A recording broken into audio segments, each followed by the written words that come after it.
ತಾನೇ ಸನ್ಮಾನಿತರಾಗಿರ್ತಕ್ಕಂಥ ಡಾಕ್ಟರ್ ಭಾವನಾ ಗಜೇಂದ್ರ ಅವರೇ ಮತ್ತು ನಮ್ಮ ಕನ್ನಡ ಸಂಸ್ಕೃತಿ ಇಲಾಖೆ ಬಹಳ ಚಿರಪರಿಚಿತರಾಗಿರ್ತಕ್ಕಂಥ ನಿರ್ಮಾತುಲಾ ಮಠಪತಿ ಮೇಡಮ್ ಅವರೇ ಹಾಗೂ ಗೌರವ ಉಪಸ್ಥಿತಿಯಲ್ಲಿರ್ತಕ್ಕಂಥ ಕವಿ ಜಯಪ್ಪ ಹೊನ್ನಾಳಿ ಅವರು.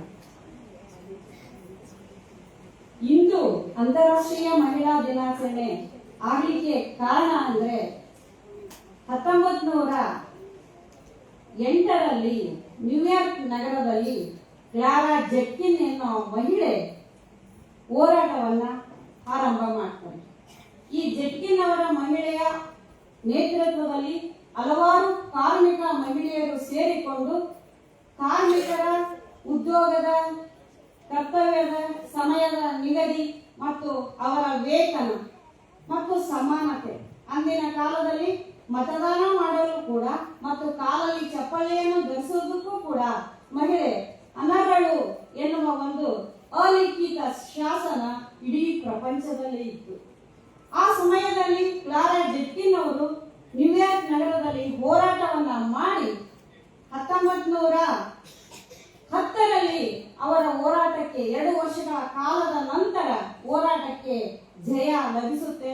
ಆ ಹೋರಾಟದ ದಿನವೇ ಮಾರ್ಚ್ 8ನೇ ತಾರೀಕು.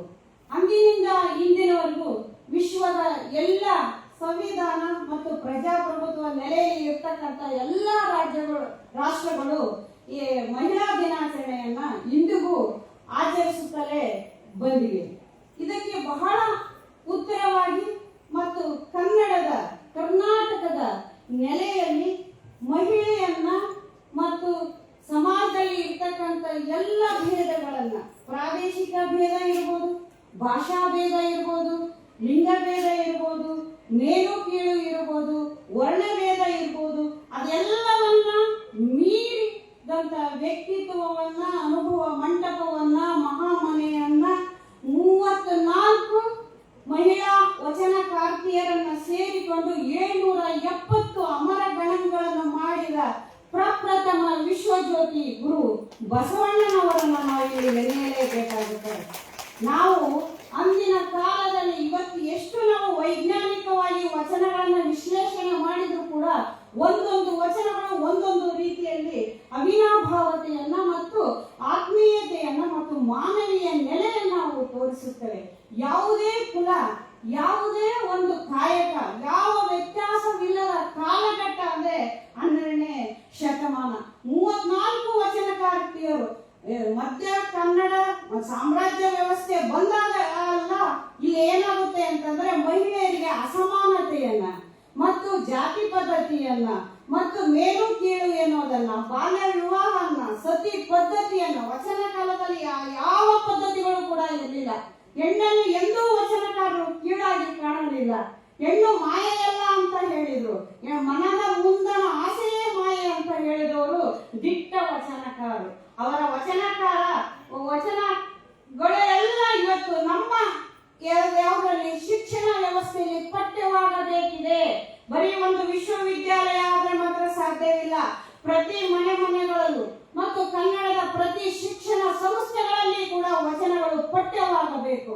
ಹಾಗಿದ್ದಾಗ ಮಾತ್ರ ನಮಗೆ ಮಹಿಳಾ ಸಮಾನತೆಯನ್ನು ನಾವು ಘಂಟಾಘೋಷವಾಗಿ ಇಲ್ಲಿ ಹೇಳಲಿಕ್ಕೆ ಸಾಧ್ಯವಾಗುತ್ತದೆ. ಕಿತ್ತೂರಾಣಿ ಚೆನ್ನಮ್ಮ ಇರ್ಬೋದು, ಎಲ್ಲರಿಗಿಂತ ಹೆಚ್ಚಾಗಿ ವೈರಾಗ್ಯನಿಧಿ ಅಕ್ಕ ಮಹಾದೇವಿ ಇಂದು ಮುಂದು ಎಂದೆಂದೂ ಅಂತ ವ್ಯಕ್ತಿತ್ವ ರೂಪುಗೊಳ್ಳಲು ಸಾಧ್ಯವೇ ಎನ್ನುವ ವಿಸ್ಮಯಕಾರಿ ವ್ಯಕ್ತಿತ್ವವನ್ನು ರೂಪಿಸಿಕೊಟ್ಟಿರ್ತಕ್ಕಂಥದ್ದು ಅಕ್ಕ ಮಹಾದೇವಿ ಮತ್ತು ಅಲ್ಲಮ ಪ್ರಭು, ಬಸವಣ್ಣ, ಚನ್ನಬಸವಣ್ಣ, ಅಕ್ಕನಾಗಮ್ಮ, ನೀಲಾಂಬಿಕೆ, ಗಂಗಾಂಬಿಕೆ, ಮುಕ್ತಾಯಕ್ಕ, ಕಾಯಕದ ಸತ್ಯಕ್ಕ. ಮಹಿಳೆಯರೇ, ನನಗೆ ಬಹಳ ಇವತ್ತು ಪ್ರೀತಿ ಅಂತ ಅನಿಸಿದ್ದು, ನೀವೆಲ್ಲರೂ ಸೇರಿ ವಚನಗಳನ್ನ ಜಾನಪದ ರೀತಿಯಲ್ಲಿ ಆಡಿದ್ರಲ್ಲ, ಅದು ಬಹಳ ಬಹಳ ಸಂತೋಷ ಅನಿಸ್ತು. ಕಾರಣ ಏನು ಅಂತಂದ್ರೆ ಹಲವಾರು ಮ್ಯೂಸಿಕ್ ಇನ್ಸ್ಟ್ರೂಮೆಂಟ್ ತಗೊಂಡ್ಬಿಟ್ಟು ಅವ್ರನ್ನ ಕರೆದು ಇವ್ರನ್ನ ಕರೆದು ಆಡೋದಕ್ಕಿಂತ ನೀವೇ ಒಂದು ಕ್ರಿಯೇಟಿವಿಟಿಯನ್ನ ಆರಂಭ ಮಾಡಿದಿರಲ್ಲ, ಅದು ಬಹಳ ಬಹಳ ನನಗೆ ಸಂತಸ ಅಂತ ಅನ್ಸುತ್ತೆ. ನಾವು ಪ್ರತಿಯೊಬ್ಬ ಮಹಿಳೆಯರು ಏನ್ ಮಾಡ್ಬೇಕು ಅಂತಂದ್ರೆ, ಒಬ್ಬ ಸಾಮಾನ್ಯ ತರಕಾರಿ ಮಾರುವ ಮಹಿಳೆ, ಹಾಲು ಮೊಸರು ಮಾರುವ ಮಹಿಳೆ, ಒಬ್ಬ ಸಾಮಾನ್ಯ ಮಹಿಳೆಯಿಂದ ಇವತ್ತೇನು ಉನ್ನತ ಅಧಿಕಾರಿ ನಾವು ಸ್ಪಂದಿಸಬೇಕು. ಇನ್ನು ಏನು ಅಂತಂದ್ರೆ ಎಲ್ಲ ಮಹಿಳೆಯನ್ನು ಒಬ್ಬರೊಬ್ಬರು ಪ್ರೋತ್ಸಾಹಿಸಬೇಕು ಮತ್ತು ಪ್ರೇರಣೆ ನೀಡಬೇಕು. ಪ್ರೀತಿ, ಗೌರವ, ವಿಶ್ವಾಸವನ್ನ ಕೊಡಬೇಕು ಪ್ರತಿಯೊಬ್ಬರಿಗೂ ಅಂತ. ನಾನು ನಿನ್ನೆ ಕಾರ್ಯಕ್ರಮದಲ್ಲಿ ನಾನು ಒಂದು ಮಾತು ಹೇಳಿದೆ, ಮಹಿಳೆ ಎನಿ ಏಜ್ ಯಂಗ್ ಅಂತ. ಆಕೆ ಯಾವುದೇ ವಯಸ್ಸಿನವಳು ಆಗಿರ್ಬೋದು, ಆದ್ರೆ ಆಕೆ ಯುವತಿ. ಯಾಕೆ ಅಂತಂದ್ರೆ ಆಕೆ ನಿತ್ಯ ನಿರಂತರವಾಗಿ ಆಕೆ ಕರ್ತವ್ಯವನ್ನು ಆಕೆ ಸೋಮಾರಿ ಅಲ್ಲ.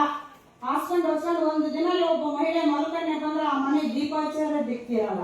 ಗಂಡಸರು ನಮ್ಮ ಪುರುಷ ಪ್ರಧಾನ ಸಮಾಜ, ಪುರುಷ ಮೌಲ್ಯಗಳು ನಮ್ಮನ್ನು ಎಷ್ಟು ಆಳಿದವೆ, ಎಷ್ಟು ಹಿಡಿದು ಕಟ್ಟಿದವೆ ಅಂತಂದ್ರೆ ಅದನ್ನ ಹೇಳಲಿಕ್ಕೆ ಸಾಧ್ಯನೇ ಇಲ್ಲ. ಅದನ್ನೆಲ್ಲ ಮೀರಿ ಇವತ್ತು ನೀವು ಮಹಿಳೆಯರು ಚಂದ ಸೀರೆ ಉಟ್ಕೊಂಡು ನಿಮಗೆ ಖುಷಿಯಾಗುವಂತ ರೀತಿಯಲ್ಲಿ ನಿಮ್ಮನ್ನು ನೀವು ಬಹಳ ಪ್ರೋತ್ಸಾಹದಿಂದ ಒಂಥರ ಸ್ಫೂರ್ತಿಯಿಂದ ನೀವೆಲ್ಲ ಬಂದಿದ್ದೀರಲ್ಲ, ನಿಮ್ಮನ್ನೆಲ್ಲ ನೋಡಿ ನನಗೆ ತುಂಬಾ ಅಭಿಮಾನ ಅನ್ನಿಸ್ತಾ ಇದೆ.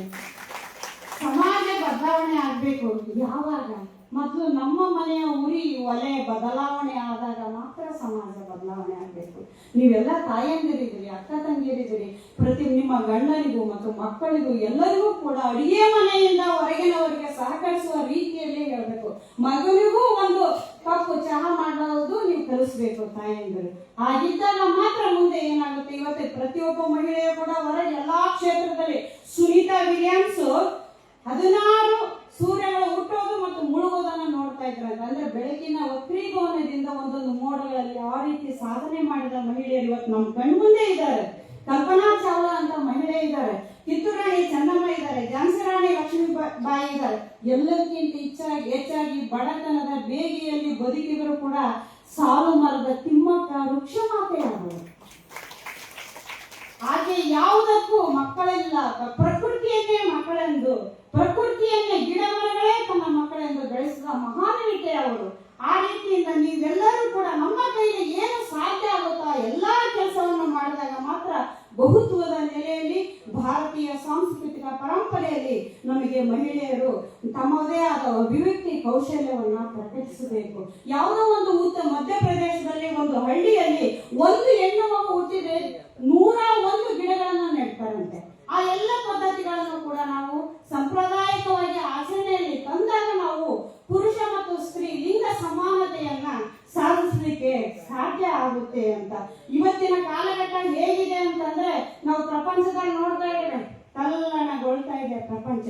ಯುದ್ಧ ಮತ್ತು ಭೀತಿ ಇದು ನಮಗೆ ಬೇಕಾಗಿಲ್ಲ. ಇದು ಗಾಂಧಿಯ ನೆಲೆ, ಗಾಂಧಿಯ ನಾಡು. ಅಹಿಂಸೆಯಿಂದ ಪ್ರಪ್ರಥಮವಾಗಿ ಇಡೀ ಪ್ರಪಂಚದಲ್ಲಿ ಸ್ವಾತಂತ್ರ್ಯವನ್ನು ತಂದವರು ಯಾರು? ಭಾರತೀಯರು ಮತ್ತು ಗಾಂಧಿಯ ನೇತೃತ್ವದಲ್ಲಿ. ನಮಗೆ ಹಿಂಸೆ ಬೇಡ, ನೆಮ್ಮದಿ ಬೇಕು ಮತ್ತು ಶಾಂತಿ ಬೇಕು, ಪ್ರಕೃತಿಯನ್ನು ಆರಾಧನೆ ಮಾಡಬೇಕು. ಇನ್ನೂ ಮಹಿಳೆಯರಿಗೆ ನಾನು ಒಂದು ವಿಷಯವನ್ನು ಹೇಳಲಿಕ್ಕೆ ಇಷ್ಟಪಡ್ತೀನಿ. ಪ್ಲಾಸ್ಟಿಕ್ ಅನ್ನ ಕಡಿಮೆ ಬಳಸಿ, ಪ್ಲಾಸ್ಟಿಕ್ ಅನ್ನು ಅಳಿಸಿ ಪರಿಸರವನ್ನು ನಾವು ಉಳಿಸಿ ಬೆಳೆಸಬೇಕಾಗಿದೆ. ಪ್ಲಾಸ್ಟಿಕ್ಗೆ ಪರ್ಯಾಯ ವಸ್ತುಗಳನ್ನು ಕೂಡ ನಾವು ಸೃಷ್ಟಿ ಮಾಡಬೇಕಾಗಿದೆ. ಹಿಂದೆಲ್ಲ ಎಣಿಕೆ ಚೀಲಗಳು ಅಂತ ಇದ್ವು, ಬಟ್ಟೆ ಚೀಲಗಳು ಅಂತ ಇದ್ವು. ಮಹಿಳೆ ಇವತ್ತು ಎಣಿಕೆ ಹಾಕುವುದರಿಂದ ಹಿಡಿದು, ಹಾಡು ಹೇಳುವುದರಿಂದ ಹಿಡಿದು, ನೃತ್ಯ ಮಾಡುವುದರಿಂದ ಅಭಿನಯ ಕಲೆಯನ್ನ ಮತ್ತು ಆಡಳಿತಾತ್ಮಕ ಎಲ್ಲ ವ್ಯವಸ್ಥೆಯಲ್ಲಿ ಇಂದಿರಾ ಗಾಂಧಿಗಿಂತ ದಯಸ್ಥ ಹೆಣ್ಮಗಳು ಬೇಕಾ ನಮಗೆ? ಯುದ್ಧ ಭೂಮಿಯಲ್ಲಿ ಹೋರಾಡಿದಂತ ಮಹಿಳೆ ಶ್ರೀಮತಿ ಇಂದಿರಾ ಗಾಂಧಿ ಅವರು 16 ಬ್ಯಾಂಕುಗಳನ್ನ ಏಕಕಾಲಕ್ಕೆ ರಾಷ್ಟ್ರೀಕರಣವನ್ನ ಮಾಡಿದವರು ಯಾರು ಅಂದ್ರೆ ದಿಟ್ಟ ಮಹಿಳೆ ಶ್ರೀಮತಿ ಇಂದಿರಾ ಗಾಂಧಿ ಅವರು. ಆ ಆಡಳಿತವನ್ನು ನಾವು ನೋಡಿದವರು, ಅದನ್ನ ಕೇಳಿ ಬೆಳೆದವರು ಕೂಡ.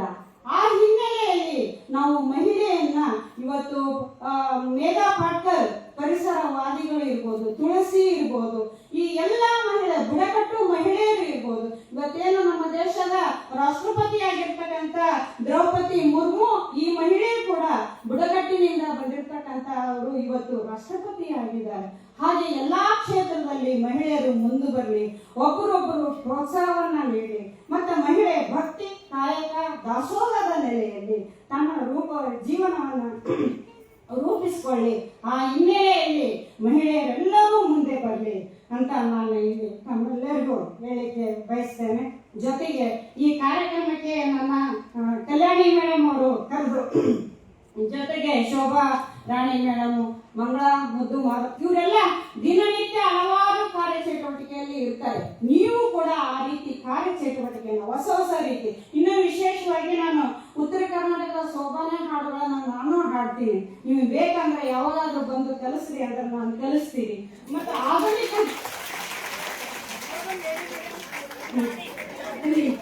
ಆಧುನಿಕವಾಗಿ ನಾನು ಇವ ಲಾವಣಿಗಳನ್ನು ಕೂಡ ಮಹಿಳೆಯರ ಬಗ್ಗೆ ಬರೆದಿದ್ದೀನಿ.